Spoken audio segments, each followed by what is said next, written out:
마태복음 21장 12절부터 22절 말씀입니다. 마태복음 21장 12절부터 22절까지의 말씀, 저와 함께 한 절씩 교독하도록 하겠습니다. 제가 먼저 마태복음 21장 12절 말씀을 읽도록 하겠습니다.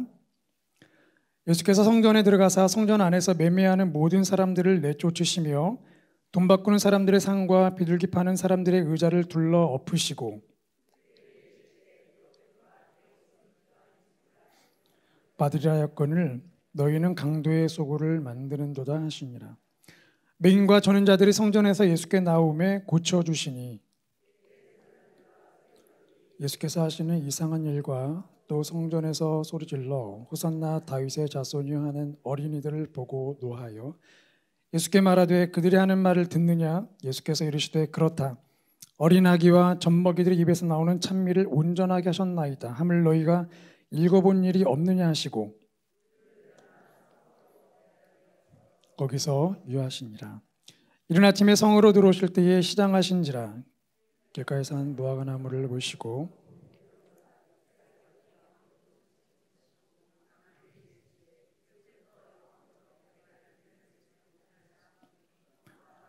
곧 마른지라.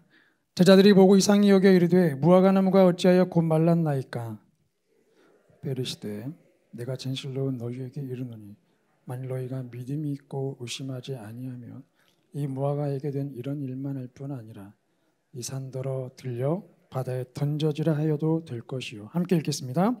너희가 기도할 때에 무엇이든지 믿고 구하는 것은 다 받으리라 하시니라. 아멘. 기도하고 말씀 나누겠습니다. 하나님 감사합니다. 우리에게 말씀하여 주시니 감사합니다. 말씀을 듣게 우리의 귀를 열어주시니 감사드립니다. 주의 말씀으로 우리를 빚으시고 특별히 주의 말씀은 살아있사오니 살아있는 말씀으로 우리를 새롭게 만져주시옵소서. 깨닫게 하시고 새기게 하시고 새긴 대로 살게 하여 주시옵소서. 예수님 이름으로 감사하며 기도합니다. 아멘. 네, 오늘 기도의 집을 사모해야 합니다 제목으로 말씀을 나누도록 하겠습니다. 우리 같이 함께 읽어보겠습니다. 시작. 기도의 집을 사모해야 합니다. 아멘. 오늘 그 설교 본문이 원래 제 설교 순서가 오늘이 아니거든요. 원래 노 목사님이신데 지난주에 이렇게 어떻게 바꾸게 됐습니다. 네, 바꿨는데 문제는 이제 저희가 설교 본문을 정해요. 근데 제 순서가 왔으니까 제가 먼저 정해야 하는데 제 뒤에 있는 분들이 순서를 이미 본문을 정하신 겁니다.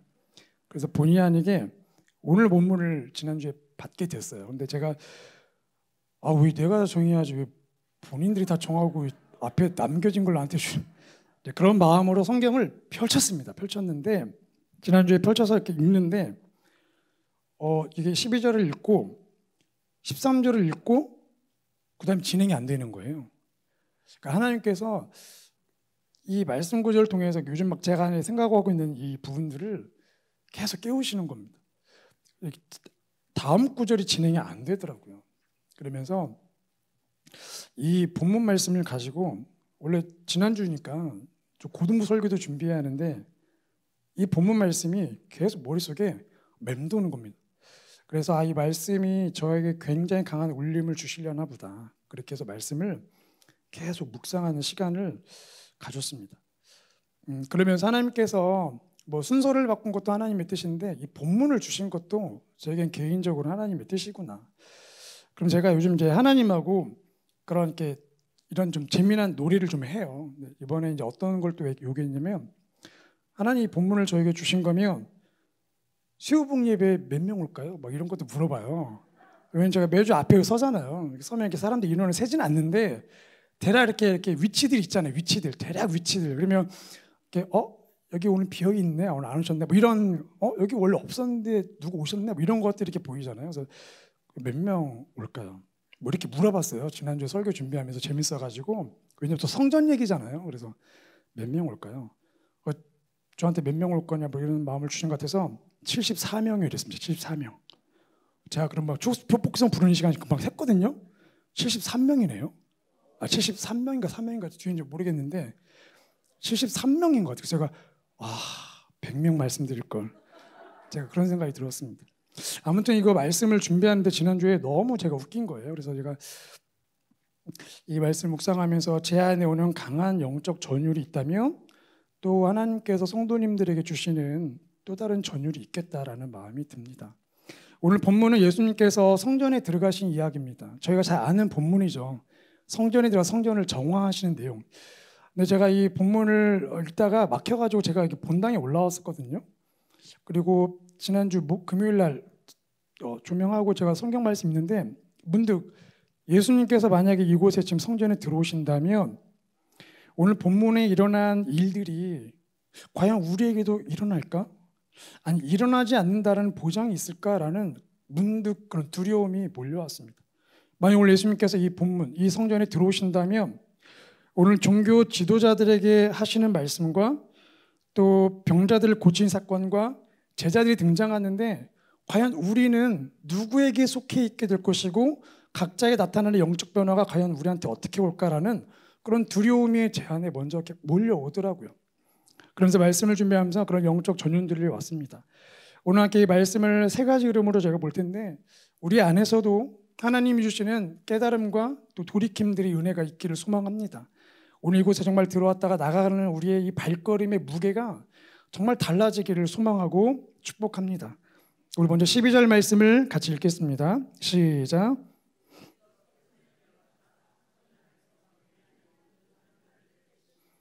돈 바꾸는 사람들의 상과 비둘기 파는 사람들의 의자를 둘러 엎으시고.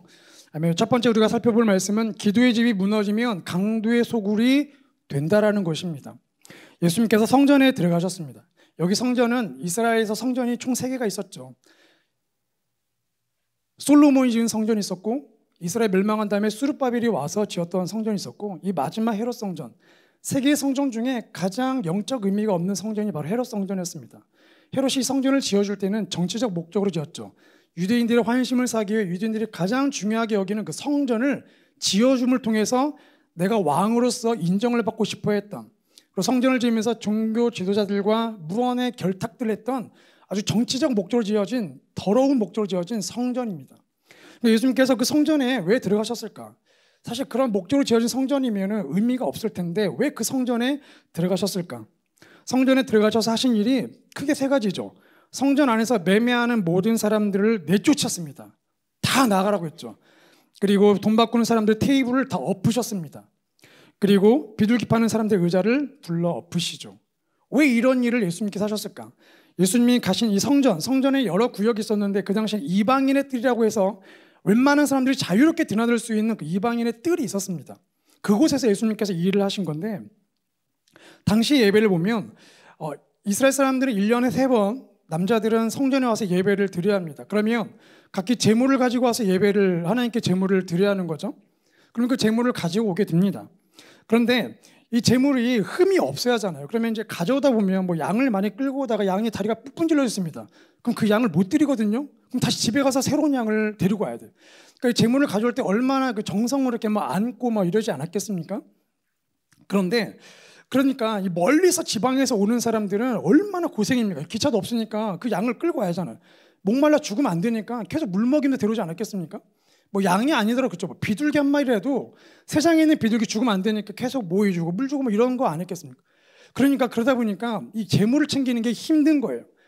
그래서 그 당시에 성전 안에 그런 이 예배드린 사람들의 불편함을 덜어주기 위해서 그런 동물들을 파는 상인들이 있었고 특별히 가난한 사람들을 위해서 비둘기를 판매하는 사람들이 있었습니다. 좀 더 편하게 예배를 준비하라는 거죠. 그런데 문제는 이런 편리함이 예배 본질을 놓치게 만들더라는 겁니다. 제물을 직접 준비해 올 때는 흠이 있는지 다 살펴보고 없는 거 확인하고 또 확인하고 그래서 소중하게 안고 왔었다면, 그렇게 마음의 준비를 하고 왔었다 한다면 이제는 점점 편해지니까 마음의 준비는 없고 그냥 빨리 돈 주고 비둘기 사서 가서 제사장에게 주면 되는 겁니다. 그 예배의 본질은 사라지고 예배의 행위만 남아버리게 됐다는 거죠. 또 한 가지, 그 당시 이런 편리주의 예배에 빠졌다라면 또 한 가지는 물질적 이득에 빠진 예배가 있었습니다.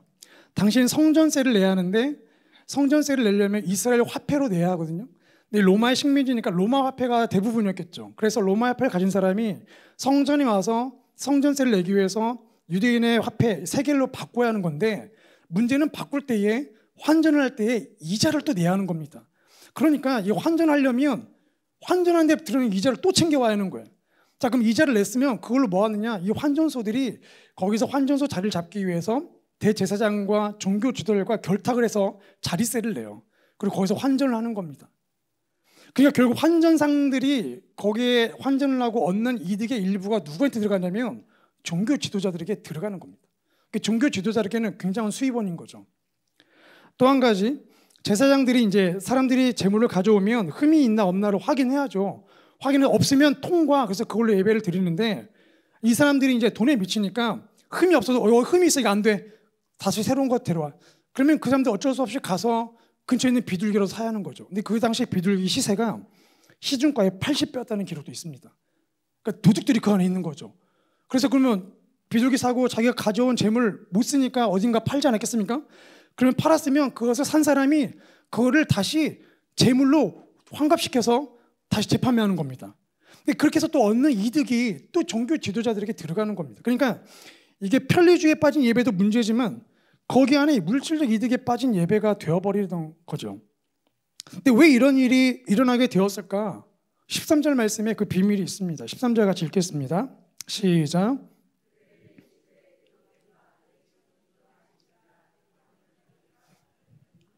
강도의 소굴을 만드는도다 하시니라. 아멘. 왜 이런 일이 일어났나요? 성전의 목적인 기도의 집이 무너졌기 때문입니다. 기도를 잃어버려서 그런 겁니다. 기도가 뭐죠? 하나님과의 대화입니다. 하나님과 대화, 하나님을 만나는 거죠. 하나님과 왜 대화를 할까요? 대화할 사람이 없어서 외로워서 하나님과 대화할까요? 하나님에 대한 갈망이 있기 때문입니다. 하나님이 필요합니다라는 갈망이 있으니까 하나님께 기도하러 오는 거죠. 그런데 그런 하나님에 대한 갈망이 없는 겁니다. 그러니 기도할 의미가 없는 거죠. 그러니 기도가 사라져버리니까 특히나 그곳에 머무는 종교 지도자들이 더욱더 하나님을 만나야 하고 하나님의 갈망으로 막 채워져 있어야 하는데 그런 갈망도 없고 기도도 없으니까 그들의 마음속에는 세상을 향한 갈망이 자리 잡기 시작한 겁니다. 그래서 예수님께서 말씀하신 것처럼 강도의 속으로 되는 거죠. 놀라운 건 이 종교 지도자들이 성경에 기록된 내 집은 기도하는 집이라는 이사야 말씀인데 종교 지도자들이 이 말씀을 알고 있지만 그 말씀을 못 깨닫고 있는 거죠. 그래서 예수님께서 말씀하십니다. 그들에게 이르시되 기록된다. 너희도 성경 안 읽어봤어? 성경에 기록되어 있잖아. 내 집, 아버지 집은 기도하는 집이라는데 너 왜 장사하는 거야? 너희들 왜 탐욕으로 채우는 거야? 이 말씀을 알려주시는 겁니다. 그러니까 기도의 집이 무너진다는 게 하나님을 향한 갈망이 사라지게 되면 기도의 집이 무너져 버리는 거죠. 그러면 영적으로 죽어버립니다. 영적으로 죽게 되면 성경을 못 깨닫는 영적 무감각은 당연히 공짜로 딸려오는 거죠. 당연히 읽어도 못 깨닫는 겁니다. 알아도 문자 있는 걸 봐도 순종할 마음이 사라지죠. 그러니까 자연스럽게 그 안에 하나님을 향한 갈망이 아니라 세상을 향한 갈망이 들어차는 건 너무나 자연스러운 흐름이라는 겁니다. 그러다 결국 강도의 소굴, 소굴은 강도의 본거지잖아요. 강도들이 훔쳐온 물건을 가지고 어디로 가겠습니까? 다 자기들 본거지로 가서 거기 쌓아놓잖아요. 그거 보고 흡족해하죠. 그러니까 자기들의 탐욕의 중심지로, 기도해야 할 집이 탐욕의 중심지로 바뀌어가고 있다는 겁니다. 이미 성전을 지어질 때도 강도의 소굴이었는데 거기에 있는 종교 지도자들의 그런 이 물질적 이득에 대한 타락이 곧 이스라엘 백성들 성도의 타락으로 이어져서 완전 강도의 소굴이 되어버린, 하나님과 인격적 관계는 사라져버리고 그냥 이 죄사함의 목적만 남아버린 겁니다. 예전에 저희 중고등학생 친구들하고 네팔 아웃을 갔는데 선교사님이 기이한 걸 보여주겠대요. 그래서 이제 따라갔는데 네팔에 이제 힌두교 신 중에 여러 신이 있는데 시바신이 있습니다. 지금 욕한 게 아니고 시바신, 죽음을 관장하는 시바신입니다. 시바신. 그래서 그 시바신전에 한번 가보면 놀라운 걸 보게 된다는 겁니다. 그 차를 타고 가는데 큰 길가에서 이제 시바신전을 들어가는 자갈바 딱 들어갔는데 큰 길가에 사람들이 막 줄 서 있는 거예요. 이 동물들을 들고 줄 서 있는 겁니다. 그래서 자갈길로 들어가서 뚜리 가는데 한동안 들어갔거든요. 근데 계속 들어가는데 사람들이 줄지어 서 있는 겁니다. 누구냐고 물어봤더니 시바신한테 예배하러 오는 사람들이란 겁니다. 그래서 오랜 시간 차를 타고 들어가서 드디어 도착했습니다. 가서 보니까 제사장인 사람이 잠바를 입고 그 정말 네모난 부엌칼 들고 이런 통나무 위에서 이렇게 서 있더라고요. 그럼 이쪽에 있는 그 한 제사장이 둘 다 제사장인데 그 제물을 받아요. 그래서 막 이렇게 검사하더라고요. 그래서 선교사님 설명해 주더라고요. 흠이 없는지 검사하는 거래요. 검사 통과 그러면 그 제사장이 일로 가져오면 여기 있는 제사장이 그 나무 통 위에다가 닭이면 닭 목을 잡고 한 제사장이 닭 목을 잡습니다. 몸 잡고 싹둑.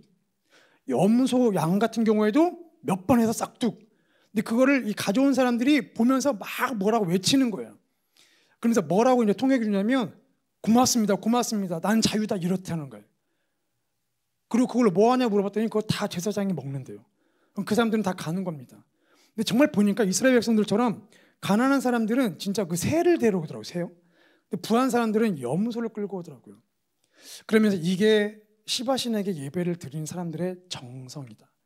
그런데 이들과 우리의 차이점은 이 사람들은 시바신을 알고 싶어 하지 않고 그냥 이 시바신이 죽음을 관장하기 때문에 죄와 죽음에서 어떻게든 벗어나기 위해서 재물을 가져오는데 급급하지 시바신에 대해서는 전혀 관심이 없다고. 그러면서 예배에 대한 설명해 주시는 거예요. 그날 저녁에 제가 집회하는데 애들이 막 예배가 엄청 뜨거웠습니다. 왜냐하면 우리 예배가 그랬거든요. 그냥 회개하고 죄 용서받으려고만 왔지 하나님을 믿거나 뭐 예수님을 내 주인으로 모시는 이런 우리는 관심이 없기 때문에 정말 번제단만 배회하다가 그냥 가버리는 겁니다. 지성소 저 앞에 있는데 지성소에 관심 없고 번제단만 돌다가 임무 끝 가버리는 거죠. 이스라엘 백성들 예배가 그런 예배인 겁니다. 영적 비즈니스 하고 있는 거죠. 재물 가져왔으니 내 죄 사함 되죠. 끝 가는 겁니다. 그러니까 그 예배 안에 하나님 향한 친밀함이 없는 거죠. 결국 그 사람들 예수님께 다 쫓겨납니다. 다 뒤집어 엎어버리시죠. 제가 이 말씀을 이렇게 묵상하면서 만약 예수님께서 오늘 이 저녁 예배 지금 여기 딱 들어오셨다고 해보세요. 그러면 이제 십자가를 돌아가시기 전에 정말 해야 할 중요한 일들 중에 하나가 이 성전 정화인데 만약에 오늘 이 성전에 들어오셨다, 이곳에 들어오셨다 그러면 예수님께서 뚜벅뚜벅 걸어오십니다. 어떤 일을 하실까요? 갑자기 뚜벅뚜벅 걸어오시더니 막 건반을 다 뒤집고 드럼 피를 다 찢어버리시는 거예요. 그리고 갑자기 우리들을 향해서 나가라고 이 장자를 다 뒤집어 엎으신다면 너희들 여기에 왜 왔냐고 너희들 필요한 거 뭐 복부 달라고 기도하러 온 거 아니야? 다 나가라고 막 쫓아내신다면 어떻게 될까? 그러니까 제가 이 말씀 묵상하면서 문득 두려운 겁니다. 만약에 제가 여기서 찬양 인도하고 있는데 막 인도하는데 목사님 예수님 오셨습니다. 주님 오셨네요. 제가 마이크들을 잡고 확 던지면서 나가! 그러면 어떻게 될까? 두렵더라고요. 정말 예수님께서 이 자리에 오신다면 과연 우리는 쫓겨나지 않고 예수님이 우리를 향해서 뭐라고 말씀하실까? 오늘 이 말씀을 우리가 읽으면서 우리의 예배를 다시 살펴보길 소망합니다. 오늘 우리가 예배를 드리지만 우리 안에 이 예배가 기도의 집, 하나님 향한 갈망이 없는 예배라고 한다면 사실 이 예배는 어쩌면 우리 안에 영적 편리주의에 빠진 예배, 아니면 뭔가 이득을 얻기 위해서 오는 예배, 아니면 그냥 맡겨졌으니까 찬양팀하고 안내팀하고 설교하고 그냥 맡겨졌으니까 하는 예배로 끝나지 않을까요? 지난주 공목장 설교처럼 저희 안에 정말 그 마음에 빈 그릇을 가지고 오지 않으면 하나님 내 마음에 이 빈 그릇을 가지고 왔습니다. 하나님은 사모합니다. 그런 사모하는 마음으로 하나님 엎드려서 기도하는 그 시간 그 마음이 없다 한다면 우리도 어쩌면 이 12절에 일어나는 이 사건의 현장 속에 우리가 대상이 될 수도 있다라는 것이죠. 그래서 기도의 집이 무너지면 강도의 소굴에 빠질 수 있다라는 것입니다. 이것이 오늘 우리에게도 일어날 수 있는 일이라는 것이죠. 우리 두 번째 14절과 15절 말씀을 같이 읽겠습니다. 시작. 맹인과 저는 자들이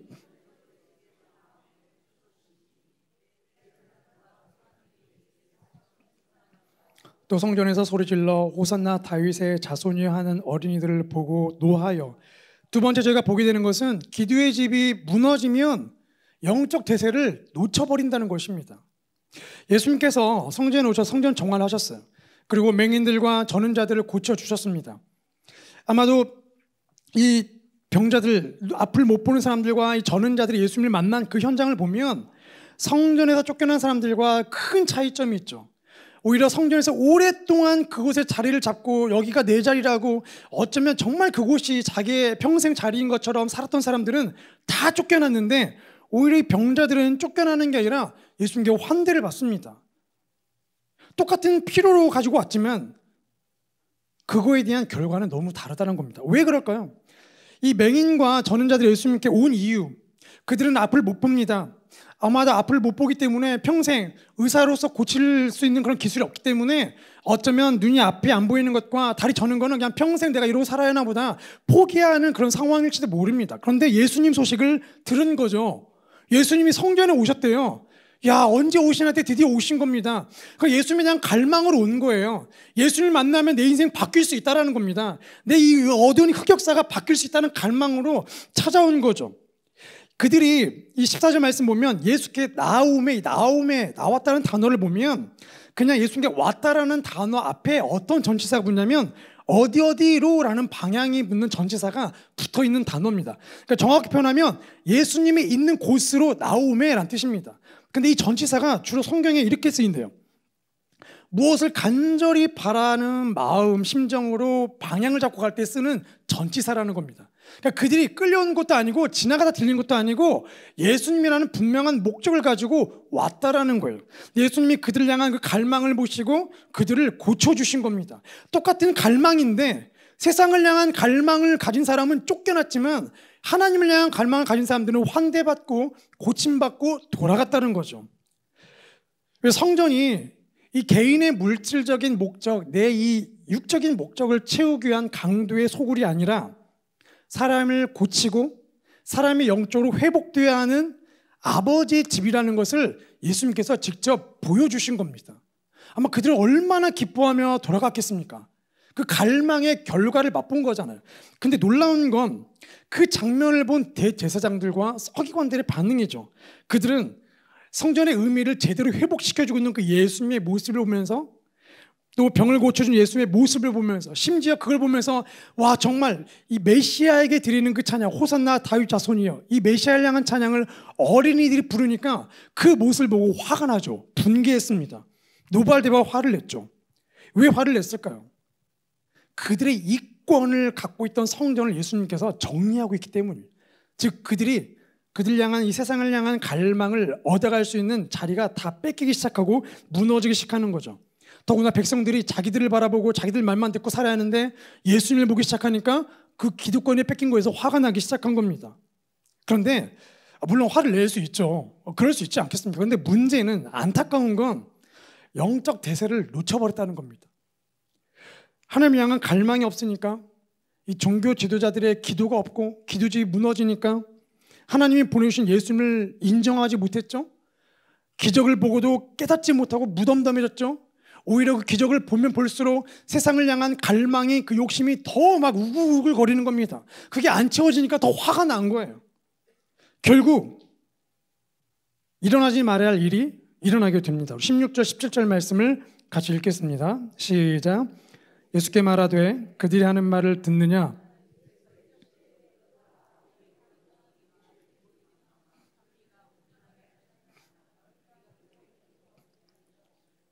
그들을 떠나 성 밖으로 베다니에 가서 거기서 유하시니라. 아멘. 그렇게 예수님을 못 알아봤어요. 예수님이 또 말씀으로 알려주지 않습니까? 너희들 또 안 읽어봤니? 성경에 보면 젖먹이들 입에서 나를 찬양한다는 말 안 읽어봤어? 왜 안 읽어봤겠습니까? 읽어봤겠죠. 근데 영적으로 무뎌지니까 그 말씀의 의미가 못 깨달아지는 겁니다. 얼마나 무덤덤했을까요? 결국 그 말씀을 직접 듣고도 또 못 깨닫고 결국 예수님께서 그들의 인생에 일어나서는 안 되는 일, 그들을 떠나버리셨습니다. 그날이 예수님의 마지막 일주일이거든요. 예수님 마지막 일주일 중에 둘째 날입니다. 그럼 이제 셋째 날, 넷째 날, 목요일 되면 잡혀가세요. 그러면 금요일 날 돌아가십니다. 예수님이 마지막 기적을 베푼 사건입니다. 그럼 예수님이 하나님의 아들이라는 놀라운 기적을 볼 수 있는 마지막 기회를 눈앞에서 본 겁니다. 그런데 불구하고 그들 안에 하나님 향한 갈망이 없고 기도집이 무너져 버렸기 때문에 그 마지막 기회를 보고도 마음의 변화가 없는 거예요. 오히려 화를 낸 거죠.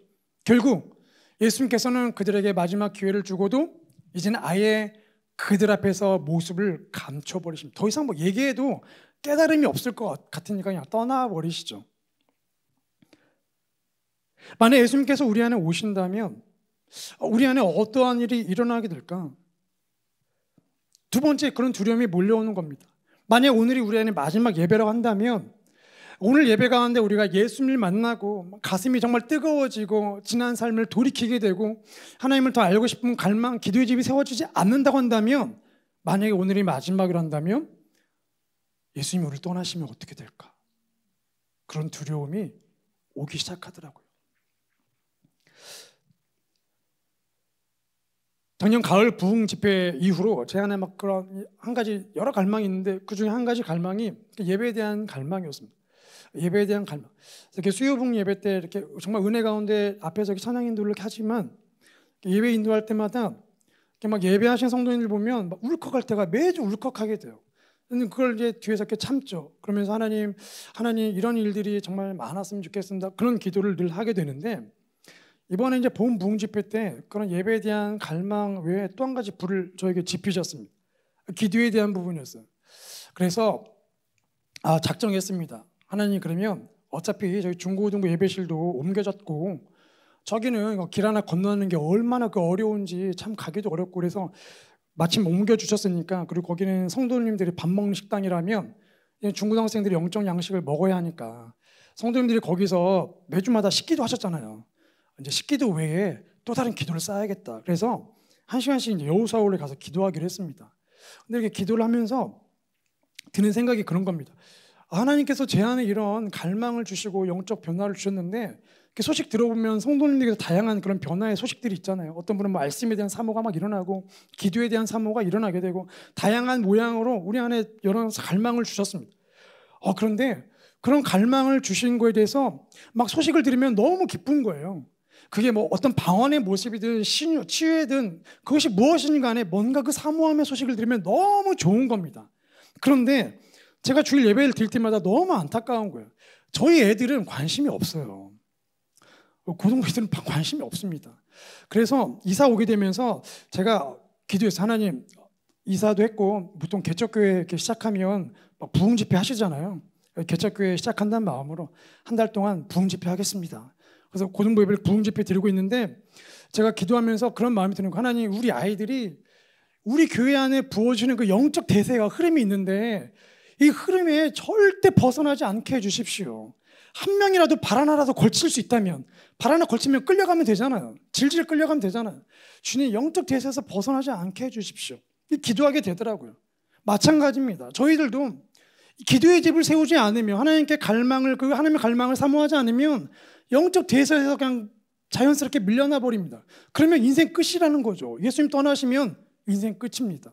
그러니 오늘의 우리 예배가 내 인생의 마지막 예배라고 생각한다면 우리의 마음을 결코 다른 곳에 둘 수 없게 되는 겁니다. 우리 마지막 세 번째 18절 19절 말씀 같이 읽겠습니다.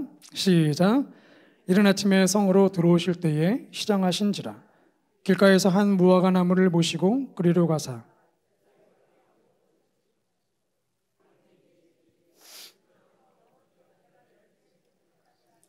무화과 나무가 곧 마른지라. 아멘.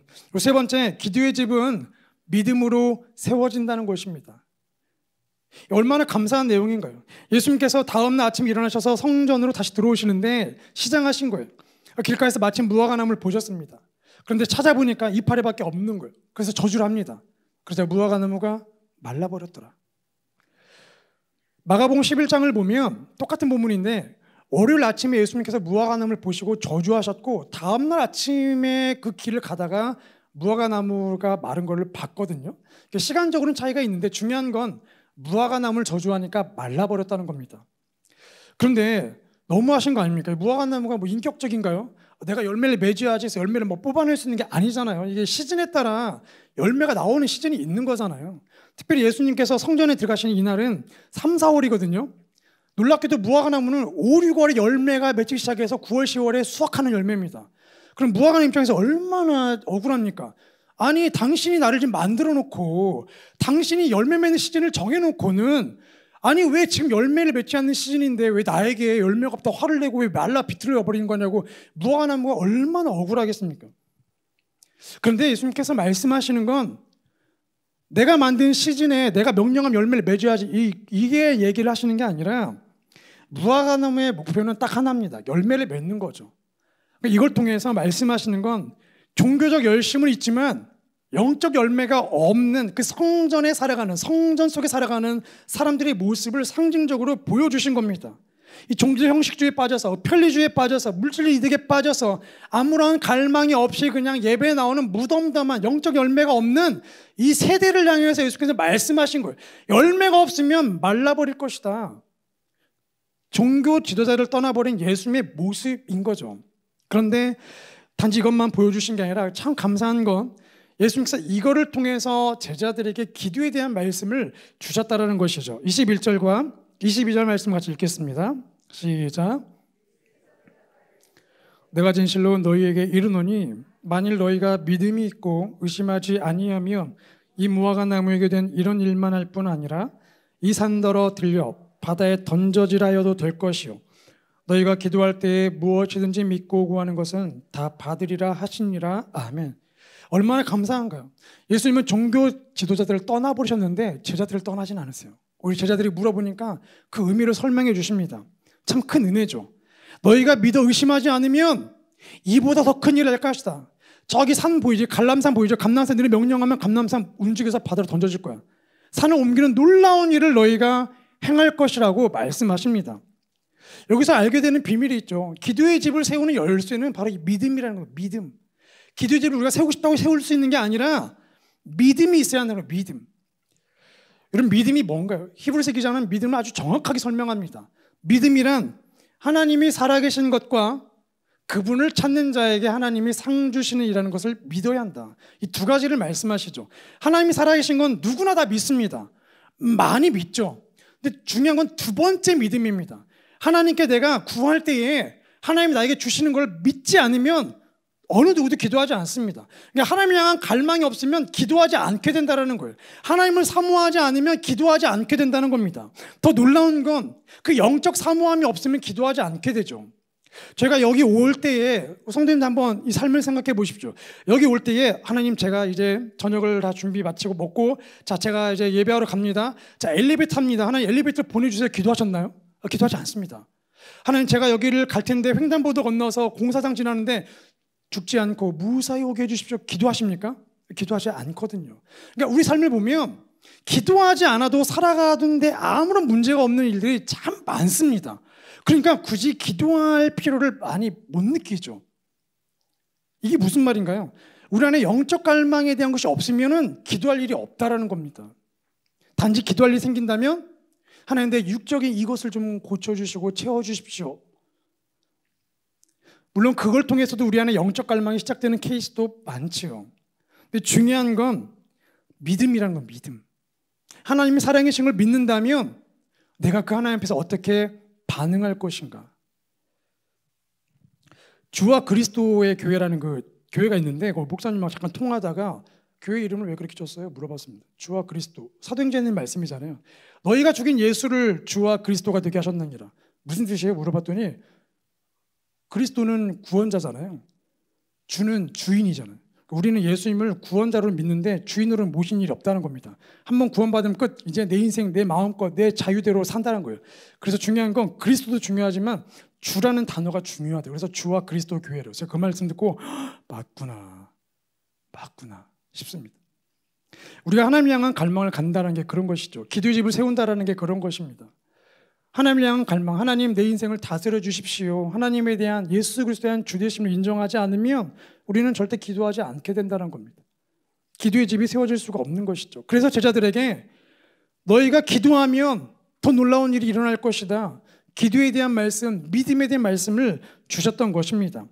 감사한 건 이 22절 말씀 너희가 기도할 때에 랄 때 그 기도할 때란 단어가 일회성의 단어가 아니라 지속적으로 반복적으로 기도해야 한다는 것이죠. 그러니까 한 번 기도해서 뚝딱 이루어지는 게 아니라 계속 하나님께 찾아가서 기도하라는 겁니다. 하나님 주십시오. 이루어 주십시오. 계속 기도하라는 거예요. 그러면 믿고 구하면 이루어질 거라고 말씀하시는 겁니다. 제자들이 이 말씀을 그날 다 깨달은지는 모르겠지만 아마도 그들이 나중에 부활하신 예수님 만나고 성령이 임했을 때에 그 믿음이라는 이 키워드 열쇠를 얼마나 붙잡고 살아갔을까요? 고린도서 3장 16절 말씀을 보면 이런 말씀이 있죠. 제가 잘 아는 말씀 같이 읽겠습니다. 시작. 너희는 너희가 죄송합니다. 고린도전서 3장 16절 말씀인데요. 제가 읽겠습니다. 너희는 너희가 하나님의 성전인 것과 하나님의 성령이 너희 안에 계시는 것을 알지 못하느냐. 너희는 너희가 하나님의 성전인 것과 성령이 너희 안에 계시는 하나님의 전인 것을 알지 못하느냐. 예수님께서는 이제 이 보이는 건물 성전에 큰 관심이 없으시죠. 물론 보이는 성전에 관심 있지만 더 중요한 건 우리 안에 관심이 있으십니다. 우리의 삶에. 그럼 만약 예수님께서 우리의 지금의 삶에 이 성전에 들어오신다면 어떠한 일을 하실까요? 기도하기는 우리가 가지고 있는 주님 다 뒤엎을까 봐 두려운데요. 주님 저희를 떠나는 거 아닙니까? 떠나지는 않으시겠죠. 근데 많은 걸 뒤엎으실 겁니다. 놀라운 건 예수님이 오셔야 뒤엎어질 것이 드러난다는 거죠. 예수님이 오시지 않으면 드러나지 않는다는 겁니다. 그래서 어쩌면 예수님께서 헤롯 성전, 사실 아무런 의미가 없는 그 성전이지만 그곳에 가신 이유가 뭘까요? 드러나야 할 것이 무엇인지 나중에 성경에 있는 우리에게 가르쳐주기 위함이었다는 겁니다. 예수님이 우리 안에 오셔야 우리 안에 뒤집고 엎어지고 쫓겨나야 할 것들이 무엇인지 확연하게 드러난다는 겁니다. 그래서 우리가 하나님을 갈망해야 하는 거죠. 하나님 제 안에 오십시오. 제 안에 빼앗기고 깨지고 뒤엎어지고 내보내야 할 것들이 무엇인지를 보여주십시오. 그리고 주님이 그것을 직접 해주십시오. 내 마음은 그리스도의 집이라는 책이 있습니다. 예수님이 내 마음에 오시면 부엌이라는 곳에, 내 마음의 거실에, 내 마음의 서재에 쭉쭉 들어가시잖아요. 가서 이거 청소하도록 도와주시잖아요. 오늘 주님이 우리의 마음, 우리의 성전, 우리의 삶에 오시기를 우리가 초청합니다. 예수의 영신 성령님 이미 우리 안에 계신데 내 마음을 여셔서 우리 안에 익숙해져 버린 형식주의를 보게 해주십시오. 우리가 이 예배를 섬기도록 부름을 받았지만 만약에 내 안에 영적 갈망이 없이 이 자리를 섬기고 있고 또 예배를 섬기지만 예배 끝나고 돌아갈 때에 주님을 만난 막 기쁨이 아니라 빨리 와서 자야지, 빨리빨리 이불 펼쳐야지, 야 설거지 안 하고 왔는데, 하나님 이 생각으로 가득 차지 않게 해주십시오. 정말 그 만난 기쁨 때문에 막 흥분돼가지고 그런 마음, 기도의 집이 세워지는 큰 기쁨을 누리게 해주십시오. 그래서 주님이 우리의 이 성전에 오셨을 때 너무나 기뻐하시면서, 야 어저께는 10개를 치웠는데 오늘은 9개밖에 없구나, 그럼 9개 또 치우자. 점점 줄어들어가는, 그리고 주님이 우리 안에 기쁘게 거하시는 그런 일이 있기를 소망합니다. 기도하는 집을 사모하십시오. 하나님을 갈망하십시오. 우리 하나님께서 일하십니다.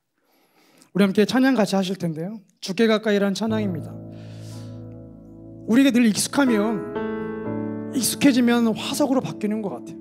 이 찬양도 너무나 익숙한 찬양이죠. 하지만 이 가사를 우리가 부르면서, 주님 내가 정말 주께 가까이 갔다고 말했지만 너무 멀리 있었네요. 더 가까이 가고 싶습니다. 그러나 내가 갈 수 없습니다. 나를 인도해 주십시오. 예배의 기쁨으로 인도해 주십시오. 우리 같이 함께 찬양하시겠습니다.